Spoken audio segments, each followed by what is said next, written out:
Buenos días, hermanos, Dios les bendiga. Vamos a estudiar la escritura en esta mañana. Abran sus Biblias si tienen la posibilidad allá en primera carta del apóstol Pablo a los tesalonicenses.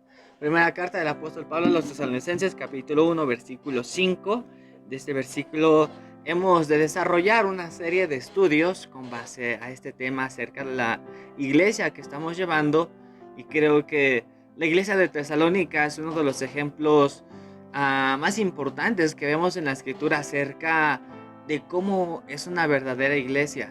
Es importante notar todo el marco histórico que ha marcado esta iglesia y el ejemplo que nos ha dejado ahora. Primera carta del apóstol Pablo a los tesalonicenses, capítulo 1, versículo 5. Dice así la palabra del Señor: pues nuestro evangelio no llegó a vosotros en palabras solamente, sino también en poder, en el Espíritu Santo y en plena certidumbre, como bien sabéis cuáles fuimos entre vosotros por amor de vosotros. Vamos a orar.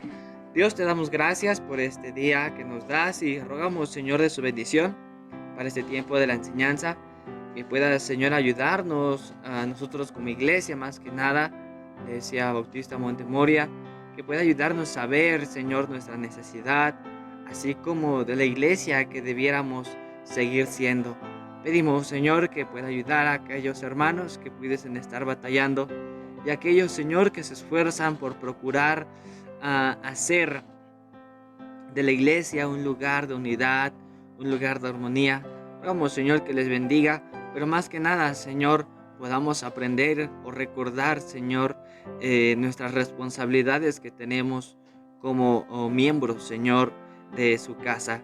Rogamos, Señor, de su bendición, en el nombre de Cristo. Amén. Muy bien, la iglesia de Tesalónica, vamos a recordar, fue fundada en lo que fueron los viajes del apóstol Pablo. Dentro de sus viajes misioneros que estaba realizando, la encontramos allá en el libro de Hechos capítulo 17. Hechos capítulo 17 encontramos el punto de partida donde comienza la iglesia, donde inicia a desarrollarse todo este ministerio del apóstol Pablo, que no solamente comenzó con problemas, con dificultades, sino que esta iglesia está llena de tanto ejemplo para la iglesia de ahora, que es digna de poder estudiarse, digna de poder ver la influencia que pudo haber tenido en el pasado y la influencia que la iglesia debe de tener en el presente. Voy a darle lectura a los versículos 1 al 3. Dice así: pasando por Anfípolis y Apolonia, llegaron a Tesalónica, donde había una sinagoga de los judíos. Y Pablo, como acostumbraba, fue a ellos y por 3 días de reposo discutió con ellos, declarando y exponiendo por medio de las escrituras que era necesario que el Cristo padeciese y resucitase de los muertos, y que Jesús, a quien yo os anuncio, decía él es el Cristo.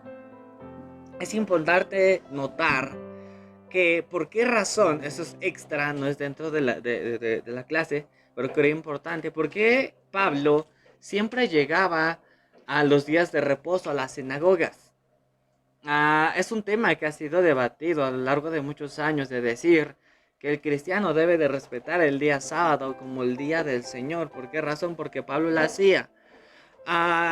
Y aquí hay algo importante que notar, que sí, Pablo predicaba, respetaba, podríamos decirlo, el día de reposo, pero no en el sentido como se llevaba a cabo en el Antiguo Testamento, sino que él lo hacía porque era el día en que el pueblo judío se reunía en la sinagoga y él veía esa oportunidad, y por la posición que tenía de ser un maestro, él podía levantarse libremente y exponer las escrituras. Entonces, eso es una de las razones por la que Pablo lo hacía los días sábados, no tanto que se respetara como en el Antiguo Testamento, sino el que él veía una oportunidad para enseñar el Evangelio. Y en ese caso, en cada ciudad que llegaba Pablo, como lo pasó en la iglesia de Tesalónica, él llega, como lo hacía normalmente, aprovechando esa oportunidad que había de que los principales líderes judíos se juntaban en esa ciudad, en la sinagoga.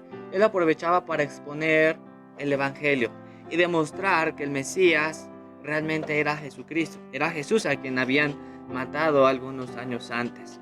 Entonces vamos a ver aquí, ahora sí, entrando de lleno a lo que es el tema. En la iglesia de Tesalónica encontramos un común denominador. En todas las iglesias, si te das cuenta, nos habla en el versículo 1 Pablo, Silvano y Timoteo a la iglesia de los tesalonicenses, en Dios Padre y en el Señor Jesucristo. Gracia y paz sean a vosotros de Dios nuestro Padre y del Señor Jesucristo. Hay una frase interesante que dice, y en el Señor Jesucristo. Pablo sabía del testimonio que había causado el testimonio de los tesalonicenses. Pablo sabía la influencia que había hecho esta iglesia en el lugar, en la región donde se encontraba. Y es por eso que Pablo se da cuenta de algo interesante que tenía esta iglesia. Y esto era una iglesia decisiva. ¿Por qué razón? En el versículo 1 nos dice, y en el Señor Jesucristo. Ellos sabían el propósito a la que habían sido llamados. Ellos sabían que ser cristiano no era una cosa que solamente se llevaba a cabo en la casa, que se llevaba a cabo en la iglesia. Ellos habían entendido que ser cristiano era un estilo de vida. Y más que nada tenía un fin, que era que el testimonio que yo tengo, que yo hago, venga a influenciar a mi alrededor. Entonces, hasta este punto creo es importante notar que el ejemplo que ha dejado la iglesia de Tesalónica para las iglesias de hoy en día es que entendamos nuestra posición. Para que podamos ser llamados que estamos en Cristo, debemos demostrar que realmente Cristo está en nosotros y que Él está viviendo a través de nosotros. Dice el versículo 2, damos siempre gracias a Dios por todos vosotros, haciendo memoria de vosotros en nuestras oraciones, acordándonos sin cesar delante de Dios y Padre nuestro de la obra de vuestra fe, del trabajo de vuestro amor y de vuestra constancia en la esperanza en el Señor Jesucristo. Vemos entonces la iglesia de Tesalónica, cuando recibió a Jesucristo como su Salvador, se dieron cuenta que no era algo normal. Ellos se dieron cuenta que lo que habían abrazado ahora realmente era el propósito, era realmente la vida que querían, era lo que realmente les impulsaría a ser mejores. Y por esta razón el apóstol Pablo les da, y podemos pensar que para ánimo de la iglesia les dice, cada que me acuerdo de ustedes, le doy gracias a Dios porque su testimonio no solamente ha influenciado a su alrededor, sino que pudiésemos pensar que Pablo estuviera diciendo, me ayuda a mí a seguir predicando el evangelio por el testimonio que había tenido esta iglesia. Entonces vemos, la iglesia de Tesalónica no fue una iglesia común, no fue una iglesia ordinaria, fue una iglesia que se tomó en serio la posición que tenían en Cristo, que era ser representantes de Él. Ellos tenían el común denominador de representar a Jesucristo en su vida, en todos los aspectos. Entonces, como primer punto de esta serie de estudios de la iglesia que me toca dar, la iglesia de Tesalónica se caracteriza por ser una iglesia que entiende su posición, que sabe por qué el Señor los llamó. Ellos saben por qué razón Cristo los llamó a ser salvos. Ellos saben que ser cristiano no es una cosa de que un ratito sí y un ratito no. Ellos saben que ser cristianos es todo el tiempo. Y por esta razón Pablo les recuerda esfuércense. Sé que están en Cristo, sé que están en Dios. Ahora esfuércense. Síganlo haciendo, porque esto me anima a seguir haciendo mi trabajo como siervo del Señor. Siguiente, después le dice en el versículo 4, porque conocemos, hermanos amados, que de Dios vuestra elección, pues nuestro evangelio no llegó a vosotros en palabras solamente, sino también en poder, en el Espíritu Santo y en plena certidumbre, como bien sabéis cuáles fuimos entre vosotros por amor de vosotros. Después dice el versículo 6, y vosotros vinisteis a ser imitadores de nosotros y del Señor, recibiendo la palabra en medio de gran tribulación y gozo en el Espíritu Santo. En Hechos capítulo 1, versículo 2:42, perdón. Hechos 2:42 nos habla acerca de por qué esta iglesia había tenido este testimonio que incluso el apóstol Pablo le había impactado.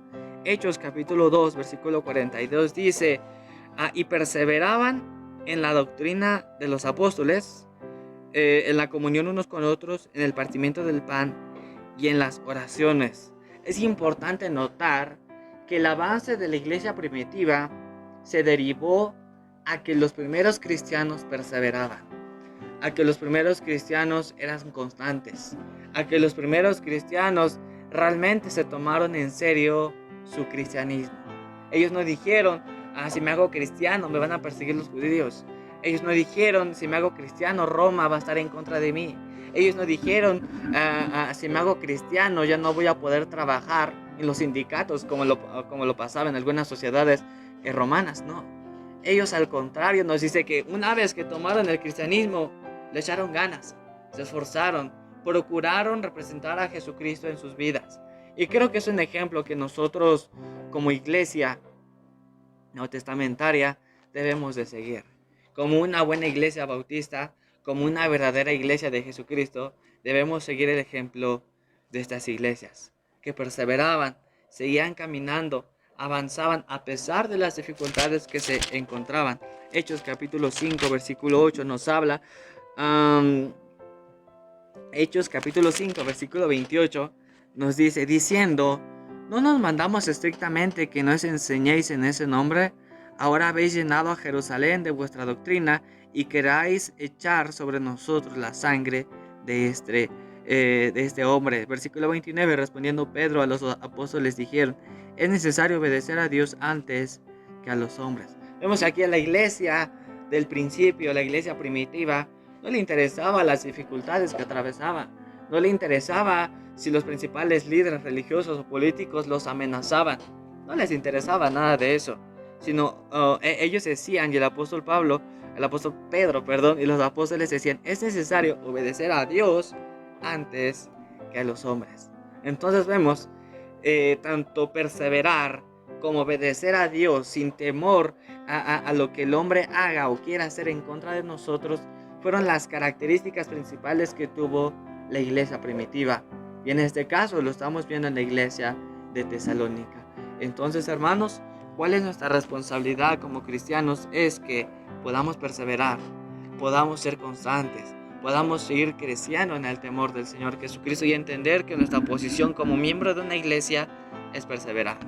Me acuerdo de un pastor que una vez llegó a nuestra iglesia que decía que él habían encargado en una iglesia en un país lejano y después él decía, una vez que lo pusieron, que el pastor lo presentó, lo iba a dejar de encargado, él dice, yo no estoy para hacer biberones y cambiar pañales. ¿Qué es lo que estaba dando a entender? Es que la iglesia ya era madura, ya no se le tenía que enseñar qué es lo que debería de hacer. Ya sabían su responsabilidad y eso es lo mismo nosotros. Pero muchos de nosotros ya tenemos muchos años en la iglesia y parecemos niños pequeños. Queremos que todo el tiempo se nos esté visitando. Queremos que todo el tiempo se nos esté animando a ir a la iglesia cuando sabemos que es nuestra responsabilidad. Y es por eso que muchas veces la iglesia no crece, que la iglesia no puede librar las batallas que le vienen. Entonces, hermanos, les animo a seguir perseverando, a seguir siendo constante en la iglesia en donde el Señor nos ha puesto. Vamos a orar. Dios, te damos gracias por este tiempo, Señor, de la exposición de su palabra. Ruego, Señor, que pueda ayudar a cada uno de nosotros como miembros de la iglesia a perseverar, a ser constantes, Señor, sabiendo que muchos de nosotros ya tenemos suficientes años, Señor, como para ser mejores cristianos, pero tristemente queremos, Señor, que todavía se nos trate como niños. Perdónanos, Señor, y ruego, Señor, que cada hermano que haya escuchado esta enseñanza realmente podamos, Señor, cambiar nuestra forma de vida, nuestro cristianismo, Señor, que estamos llevando. Señor, rogamos de su bendición, en nombre de Cristo. Amén. Dios les bendiga, hermanos.